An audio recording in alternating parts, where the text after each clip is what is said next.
Hello, sorry बच्चों, वो time limit cross कर गई थी, so I am making the next part of the video and I am just here to write the previous work.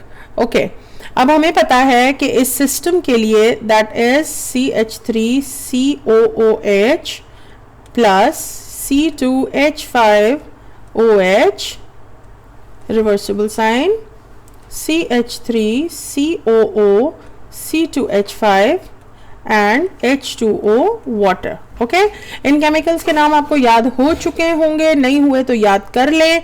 ये है acetic acid, this is ethyl alcohol और ethanol, जो कि आजकल सारी दुनिया में सैनिटाइजर्स बनाने के लिए इस्तेमाल हो रहा है. Yes, this is ethyl acetate, it's an ester and this is water. Okay, अब initially when the time was 0, how many moles were mixed in the conical flask? Yes, quickly revise. The conical flask had A moles of acetic acid, B moles of ethyl alcohol and initially there were no moles of the product because अभी chemical reagents को mix किया है.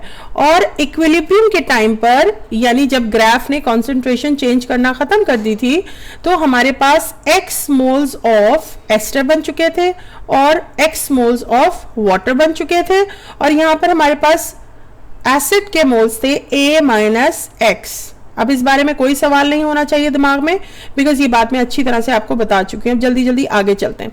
अब इसके बाद में हमारा third step जो हम लिख रहे हैं वो एक्टिव मासेस हैं, क्योंकि केसी में हमने मोल्स नहीं डालने, हमने वहां मोल्स पर डीएम क्यूब डालना है. ओके, सो मोल्स पर डीएम क्यूब को कन्वर्ट करने में क्या करना है? Only we have to divide the number of moles divided by volume. तो अब ये बना हमारा active mass. Okay, similarly we have B minus X over V active mass of ethanol. So this is moles per dm cube. Now here we have X over V.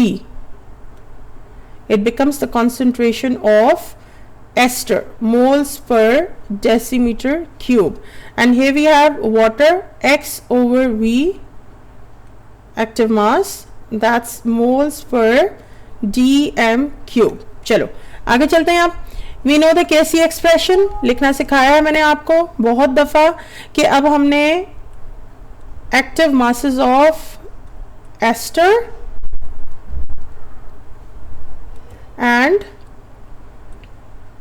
water को numerator and divided by acetic acid and yes ethanol. Okay बच्चों, अब इनकी values put करो जल्दी जल्दी. बताओ मुझे क्या लिखना है? X over V, X over V divided by A minus X over V and B minus X over V. Simplify करते हैं. डिनोमिनेटर में V, V, V and V is cancelled out and we are left with X square over A minus X and B minus X. So ये बनी हमारी expression for Kc for ethyl acetate equilibrium. And you can notice one thing, that as it is aqueous phase, the Kc expression is volume independent. यहाँ पर कहीं भी volume का जिक्र नहीं आया, वो पहले कैंसिल आउट हो गया. इसका मतलब कि एक्वस फेजेस में जो रिएक्शंस इक्विलिब्रियम स्टेट पर पहुंचते हैं उनमें आप वॉल्यूम डिपेंडेंट नहीं होता केसी, वो वॉल्यूम से इंडिपेंडेंट हो जाता है. Neither it depends on the how much content in which the reaction is carried out. Okay, so the next is again, now this time we are doing with the gaseous phase system. Okay, so here the reacting mixtures are in gas phase. So यहाँ पर हम देखेंगे कि हमारा and कहाँ होता है. अब ये डिसोसिएशन ऑफ PCl5 है. जल्दी जल्दी किताबें खोलो और बताओ कि dissociation of PCl5 means PCl5 is dissociating into PCl3 plus Cl2. Okay, check the balancing and the equation also. You check the number of atoms of phosphorus and chlorine both sides. So पता लगा कि 1 mole PCl5 is dissociated to give 1 mole of PCl3 and 1 mole of Cl2. तो यहाँ पर ध्यान रहेगा कि 1 mole PCl5 से हमारे पास 2 moles of the products आ रहे हैं. अपने माइंड में केसी के एक्सप्रेशन लिख लीजिए, जैसे कि मैं यहाँ पर एहतियातन लिख रही हूँ. So it will be PCl3 and Cl2 divided by PCl5. अच्छा जी, यहाँ पर मेरा सवाल है कि मैंने कोई कोफिशिएंट क्यों नहीं डाला, बिकॉज बैलेंस केमिकल इक्वेशन पर नज़र डालकर कंफर्म कर ले कि हमारे पास जो भी रिएक्टिंग मिक्सचर में प्रोडक्ट्स और रिएक्टेंट्स है वहाँ पर कोफिशिएंट 1 ही डले हुए हैं. ठीक है. Okay, now we move further. Okay, so experimentally we get to know that when time was 0 second means we have just started the reaction. So PCl5 had A moles, imagine, and the products had 0 mole and 0 mole, but at equilibrium time we had X moles of PCl3 and X mole of chlorine. So यहाँ पर आपने 1 और 1 है, यानी आप 1 minus x करोगे. क्यों बेटा आप ये क्यों कर रहे हो? बिकॉज यहाँ पर PCl5 का भी नंबर ऑफ मोल्स 1 है और दोनों प्रोडक्ट के नंबर ऑफ मोल्स 1 आ रहे हैं. ठीक है. सो यहाँ पर आपने इक्विलिब्रियम स्टेज पर number of moles of PCl5, X moles of PCl3 and X moles of chlorine आ गया.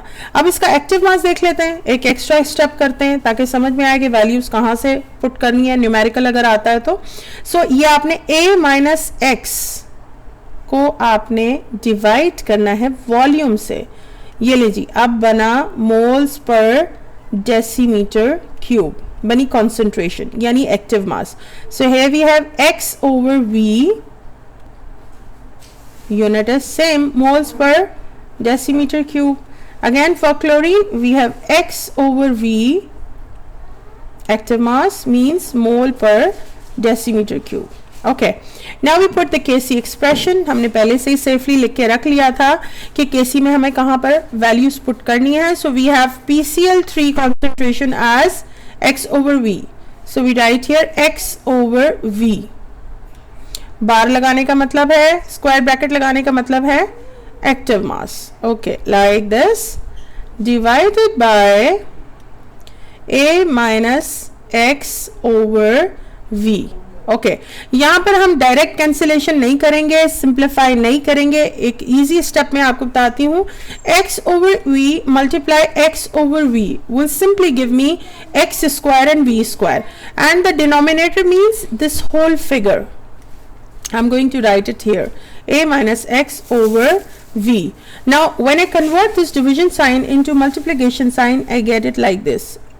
Invert कर दूंगी इसको, A minus X denominator and it remains as it is. अब बच्चों क्या करना है, हमारे पास एक V यहाँ है, एक V हम यहाँ कैंसिल करेंगे, तो हमारा जो फाइनल एक्सप्रेशन है वो बन रहा है X square over A minus x और एक V हमारे पास यहाँ डिनोमिनेटर में मौजूद रहे. हाँ जी, अब क्या तब्दीली नजर आई?